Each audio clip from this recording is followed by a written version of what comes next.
Hashem Shalom Aleichem, friends. Parshas Ki Sisa, chapter 34, verse 27, tells us a story about Moshe Rabbeinu receiving Torah from Hashem. And it says, Hashem said to Moshe, write these words for yourself. For according to these words, I sealed the covenant with you and Israel. So covenant is Bris.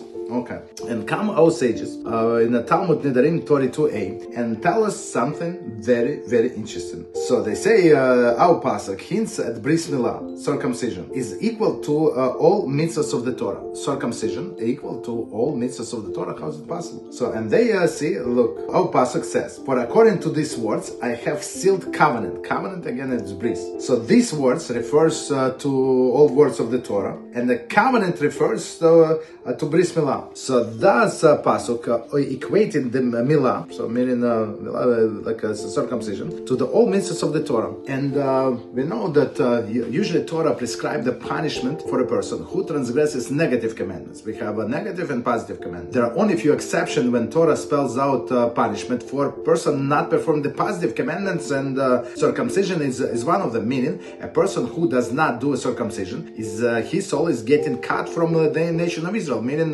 chorus, meaning that person is cut from the nation of Israel, meaning a person goes to Gehinnom forever and ever and never going to return. That's why everybody, like even non-religious Jew on subconscious, they know that this Bris Milah is very, very important, and through all the generations they were trying to do it. Even when the person was raised in a secular house or a communist or other East, all of these people who went against Hashem and decided not to do Bris Milah. If Chevra Kadisha, right, our holy, like a burial society, is going to see that person does not have Bris Milah, they're going to do it even after the death. That's how important to have a Bris Milah. So according to this holy teaching of our sages, Bris Milah is equal to all mitzvahs of the Torah. Of course, it's not enough to go to the good place just to have Bris Milah. You need much more, but about it in the different videos. Learn with us and be holy.